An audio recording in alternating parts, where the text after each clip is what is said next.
Hello दोस्तों, आप सभी का स्वागत है टैक्स सॉल्यूशन पॉइंट में।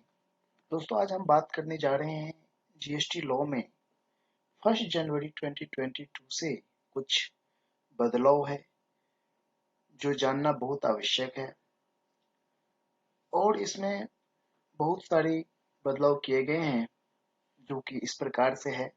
आप वीडियो को लास्ट तक देखिए। मुझे विश्वास है कि आप सभी लोगों को ये वीडियो पसंद आएगा क्योंकि इसमें जो भी बदलाव किए गए हैं उस सभी की डिटेल्स में जानकारी दी गई है। दोस्तों, चलते हैं हम पहला पॉइंट जो कि हाईलाइट किया गया है यहाँ पे। GST new GST burden on e commerce operator Zomato, Swiggy, Ola, Uber etc on 17th September.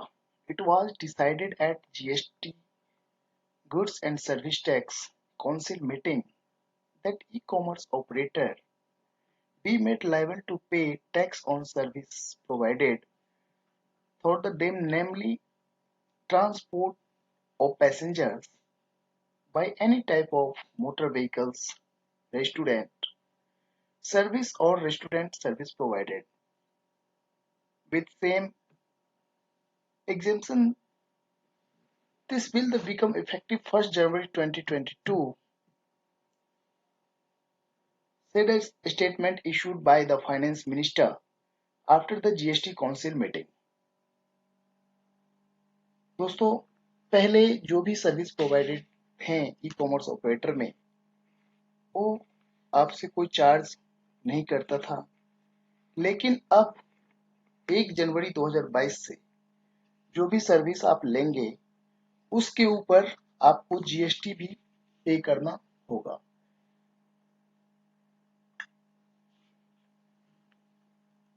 दूसरा पॉइंट है हमारा करेक्शन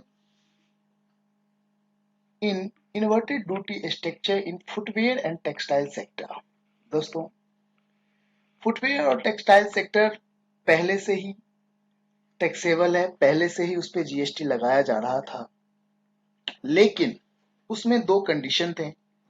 पहला, अगर आपका बिल 1000 से ऊपर का है तो आपको 18% जीएसटी पे करना होगा, और अगर आपका बिल 1000 से नीचे का है तो आपको 5% जीएसटी पे करना पड़ता था। लेकिन अब ऐसा नहीं होगा। अब 1 जनवरी 2022 से जो 5% से बढ़कर के 12% कर दिया गया है, मतलब 1000 से नीचे का जो भी बिल है उस पे आपको 12% जीएसटी देना होगा, और जो 1000 से ऊपर का है उस पे पहले हम 18% देते थे और अब भी हम 18% ही देंगे।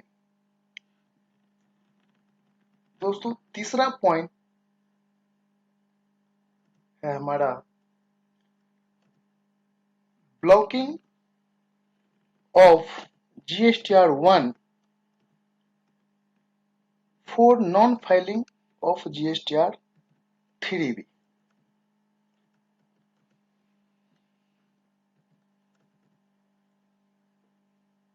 1 जनवरी 2022 से GSTR 1 filing facility will be blocked if you have not submitted the return in Form GSTR 3B for the previous 2 return period.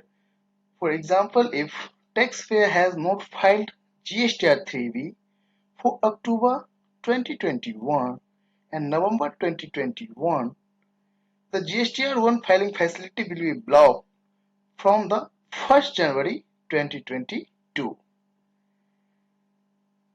यहाँ पे कहने का मतलब ये है, कुछ टैक्स पेयर क्या करते थे कि अपना जीएसटीआर 1 रिटर्न फाइल कर देते थे और जीएसटीआर 3 भी उनकी पेंडिंग रहती थी, फिर भी जीएसटीआर 1 फाइल कर देते थे, और जो उनका बायर है वो अपने जीएसटीआर 2B में वो रिफ्लेक्ट हो जाता था, जिससे कि वो भी इनपुट क्लेम कर लेते थे और उनको मिल जाता था। लेकिन अब ऐसा नहीं होगा। अब अगर आप GSTR 3B की रिटर्न अगर आप प्रीवियस 2 मंथ पेंडिंग करते हैं तो आपका GSTR 1 ऑटोमेटिक ब्लॉक हो जाएगा। आप GSTR 1 की रिटर्न भी फाइल नहीं कर पाएंगे और जब तक आप GSTR 1 की फाइल नहीं करेंगे, 3B की फाइल नहीं करेंगे, आपका 1 ब्लॉक रहेगा। और जब आप 3B की फाइल कर देते हैं तो ये ऑटोमेटिक अनब्लॉक हो जाएगा। आपको कहीं डिपार्टमेंट का चक्कर नहीं लगाना है, ये आप ध्यान रखिएगा। बट आपको अपनी GSTR 1 और 3B की रिटर्न आप कोशिश कीजिए कि आप बिफोर ड्यू डेट फाइल कर दें। दोस्तों अब हम चलते हैं पॉइंट नंबर 4 के ऊपर। पॉइंट नंबर 4 है हमारा rule related to mandatory Aadhaar authentication for GST refund and revocation.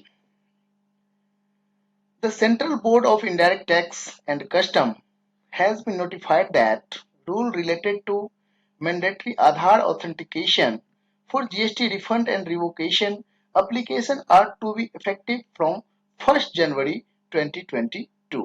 दोस्तों आप लोग देखे होंगे जब आपने अपने GST पोर्टल को लॉगिन करते हैं तो एक रिमाइंडर, हमेशा एक रिमाइंडर मैसेज आता है कि आप अपने आधार को आप अपने GST नंबर के साथ लिंक करें। अब बात आती है जो प्राइवेट लिमिटेड कंपनी है उनका कोई आधार नहीं है दोस्तों, उनका भी आधार है। जो पार्टनरशिप फॉर्म है उनका भी आधार है और जो प्रोप्राइटरशिप फॉर्म है उनका भी आधार है। कहने का मतलब जो उनका लीगल मेंबर है, दैट मीन्स कि अगर प्राइवेट लिमिटेड कंपनी है तो जो उनके डायरेक्टर हैं, और पार्टनरशिप फॉर्म है तो जो उनके पार्टनर हैं, और अगर प्रोप्राइटरशिप फॉर्म है तो जो प्रोप्राइटर हैं उनके आधार से उस GST को लिंक करना होगा, जो कि 2022 जनवरी 1 से कुछ मैंडेटरी कर दिया गया है। अगर आप रिफंड फाइल करते हैं या फिर आपका GST रजिस्ट्रेशन ब्लॉक हो गया किसी भी कारण से और आप उसको रिवोकेशन करके एक्टिव करना चाहते हैं तो पहले आपको आधार अपने GST से लिंक करना होगा, उसके बाद ही आप ये कर पाएंगे। दोस्तों 5वां पॉइंट बहुत ही महत्वपूर्ण और बहुत ही लाभदायक है। Input tax credit for GST assessees only up to invoice matched from 1st January 2022. Finance Ministry has notified January 1st, 2022 as the date for norms making 100% invoice matching mandatory under the goods and service tax regime. This means an assessee will get input tax credit only to extent of invoice matched for each and every assessee.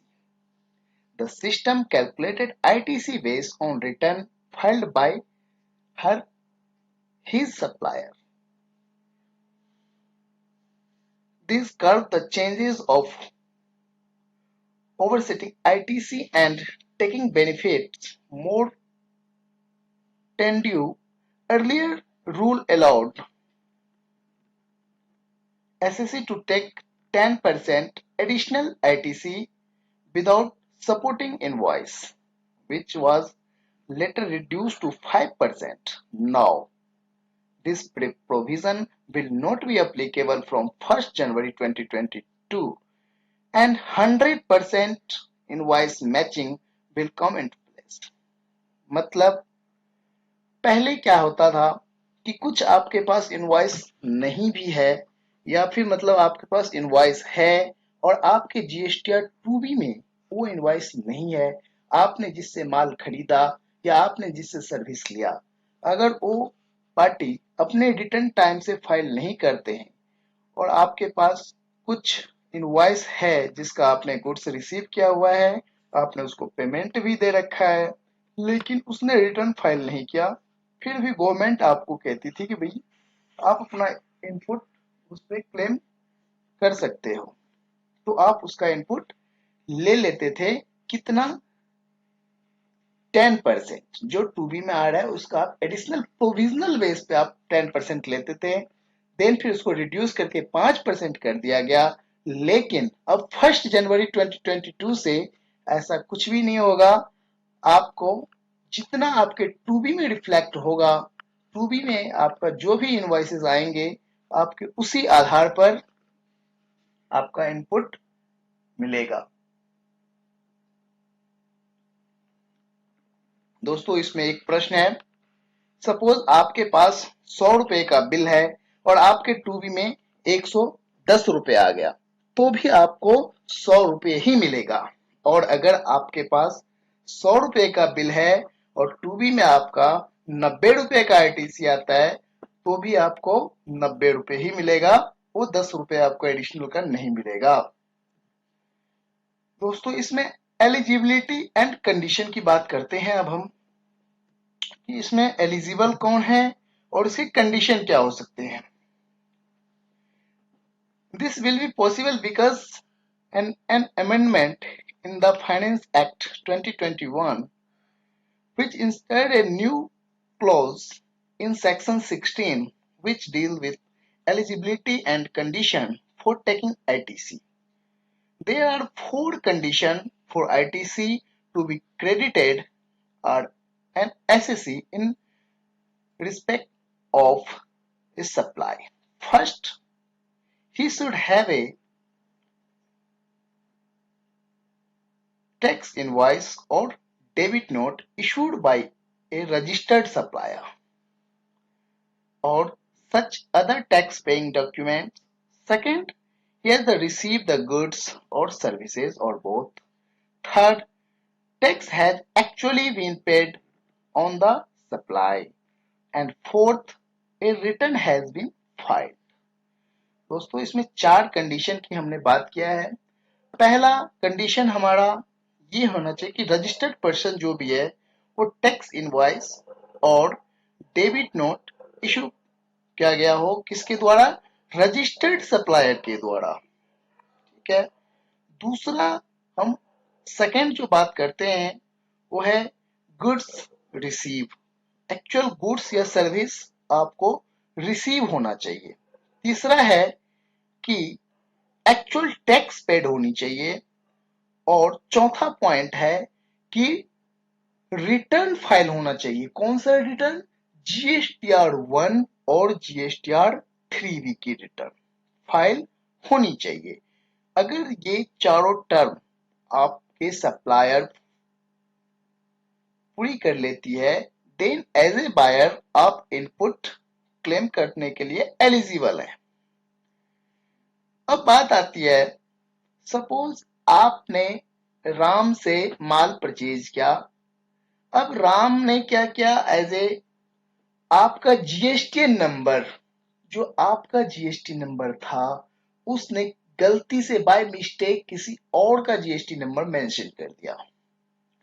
अब राम आपके पास माल भी आ गया, आपके पास actual माल receive हो गया, tax invoice भी है, payment of supply, क्योंकि जो राम है उसने जीएसटीआर 3B भी फाइल कर दी, गवर्नमेंट को पैसे भी जमा करा दिए, लेकिन फिर भी आपको जीएसटी इनपुट नहीं मिलेगा। क्यों नहीं मिलेगा, क्योंकि आपके जीएसटीआर 2B में वो जो इनपुट है, आपका जो इनवॉइस जो राम ने आपको दिया है वो रिफ्लेक्ट नहीं होगा।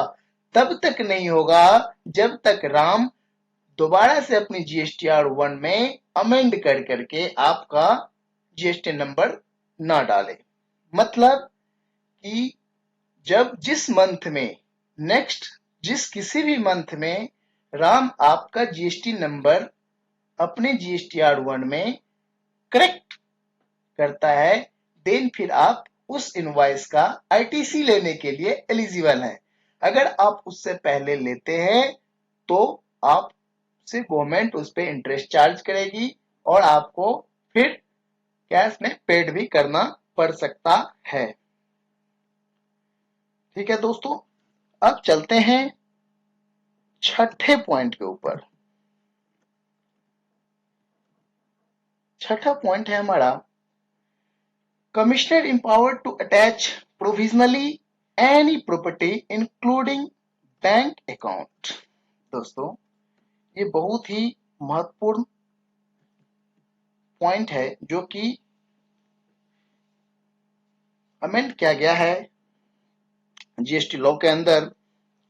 Section 115 of the Finance Act 2021 seek to amend the section 83 for subsection 1 and subsection shall be substitute, namely 1, where after the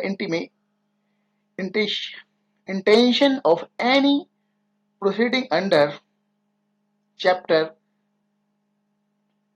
16 and 17 and chapter 10, the commissioner of the opinion that for the purpose of protecting the interest of the government revenue it is the necessary to do, he may by the order in writing attach the provisionally and any property including the bank account belonging to the taxable person or any person specified the subsection 1A of section 122 in such the manner as may be prescribed।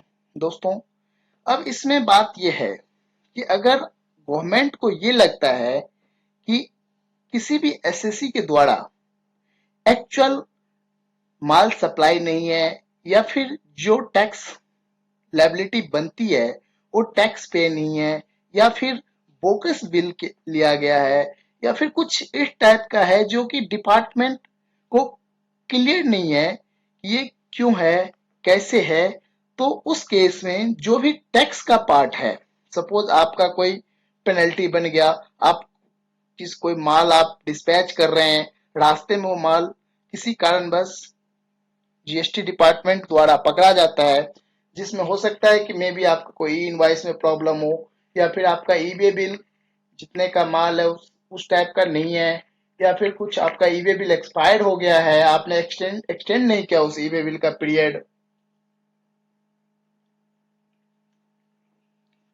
किसी भी कारणवश, तो at the time GST department को अब ये power मिल गया है कि आपका प्रोविजनली बेस पे एक्चुअली प्रोविजनली आपका वो bank account including any property आपका अटैच कर सकता है और वो उससे रेवेन्यू कलेक्ट कर सकता है। अब आते हैं दूसरा लास्ट और हमारा पॉइंट है commissioner power to call for information. दोस्तों इसमें क्या है, section 119 of the Finance Act 2021 seeks to substitute of a new section for section 151, namely power to call for information.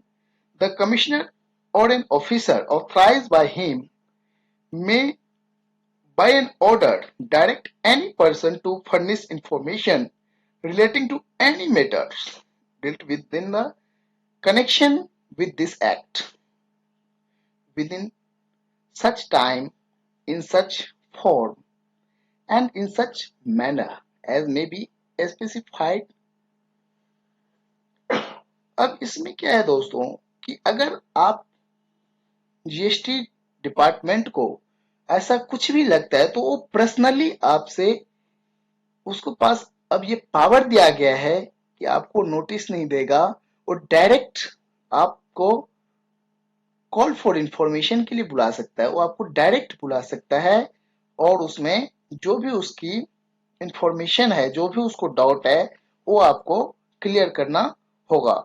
Suppose that कुछ हमने एग्जांपल दिए हुए हैं जो मैंने नीचे एक्सप्लेन कर रहा हूं, हो सकता है कुछ डाउट आप लोगों के क्लियर होंगे बट सारे डाउट तो क्लियर नहीं हो सकते हैं क्योंकि जो क्वेश्चन रेज होता है प्रैक्टिकली में तो डिफरेंट टाइप के हो सकते हैं बट कुछ सिमिलर है जो कि इस टाइप से है। दोस्तों इनवॉइस और ई invoice detail should match with e-way bill. दोस्तों अब हम बात करते हैं जो हम इनवॉइस और इनवॉइस जनरेट करते हैं वो हमेशा ई-वे बिल से मैच होनी चाहिए। अगर उस दोनों में कुछ डिफरेंट है तो फिर डिपार्टमेंट आपको कॉल करके कह सकती है कि आप इसका रिप्लाई दीजिए। सेकेंड पॉइंट है जो कि बहुत ही इंपॉर्टेंट पॉइंट है, और कुछ टैक्स पेयर, कुछ एसएससी इन चीजों को इग्नोर करते हैं और इस पे ध्यान नहीं देते। सोचिए, the time of delivery of the goods should match the time of eBay bill. दोस्तों इसमें क्या होता है, जैसे सपोज कोई माल आप भेजते हो और उसका जो डिलीवरी का टाइम है वो एक दिन पहले का है, आपका जो गेट कीपर है वो एक दिन बाद का डेट रिसीव कर लेते हैं, या फिर जो आपके इनवॉइस पे रिसीविंग डेट है वो आफ्टर एक्सपायरी ईवेबल डेट के बाद आप डालते हो। दैट मीन कि ये चीज ये दर्शाती है कि आपके माल, सपोज आपका माल 10 तारीख को एक्सपायर हो रहा है आपका ईवेबल, और आपके पास माल रिसीव भी हो गया 10 तारीख को, बट आपकी गेट की एंट्री 11 की है या 12 की है, तो इन चीजों को ध्यान दीजिए। इस तरह की भी गलतियां अगर होती है तो डिपार्टमेंट आपसे पूछ सकती है। तीसरा पॉइंट है, the outward liability should match as per GSTR 1 and GSTR 3 भी। जो आउटवर्ड लायबिलिटी है वो आपका जीएसटीआर 1 और 3 बी का हमेशा मैच होना चाहिए। अगर इसमें कुछ डिफरेंट होती है, अगर सपोज आपके जीएसटीआर 1 के अकॉर्डिंग 100 रुपए की लायबिलिटी है और 3बी में आप 90 रुपए दिखाते हो, तो भी आपको जीएसटी डिपार्टमेंट इसके लिए भी आपको बुला सकती है। दोस्तों वीडियो काफी लंबी हो गई है, बट काफी सारे डाउट आपके इसमें क्लियर हो गए होंगे। चौथे पॉइंट है, the ITC avail should match with GSTR 2 B. आपको जो आईटीसी अवेल आप करोगे उसमें आपको जीएसटीआर 2बी के हिसाब से वो मैच होना चाहिए। दोस्तों इस वीडियो में लास्ट हमारा पॉइंट है, मुझे ऐसा लगता है कि आप लोगों को ये वीडियो काफी हेल्पफुल होगा। You must have an explanation about the cancel invoices. दोस्तों ये हमने पॉइंट दिया हुआ है। अब कई एसएससी क्या करते हैं, जो कुछ इनवॉइसेस जनरेट करते हैं और वो किसी भी कारणवश उसको कैंसिल कर देते हैं, बट ये जो आप कैंसिल करते हैं इसकी इंफॉर्मेशन आपके पास प्रॉपर होनी चाहिए, क्योंकि जो भी आप इनवॉइस या ईबे बिल कैंसिल करते हैं इसकी इंफॉर्मेशन डायरेक्ट डिपार्टमेंट के पास होती है, तो डिपार्टमेंट इन चीजों पे भी आपसे क्वेश्चन कर सकती है। ओके दोस्तों, थैंक यू। आप लोग वीडियो को देखिए, अगर अच्छा लगे तो चैनल को सब्सक्राइब करें और वीडियो को लाइक शेयर जरूर करें। आगे हम आप लोगों के लिए इसी तरह का वीडियो लाते रहेंगे। मुझे आशा है ये वीडियो आप लोगों के लिए काफी हेल्पफुल होगा।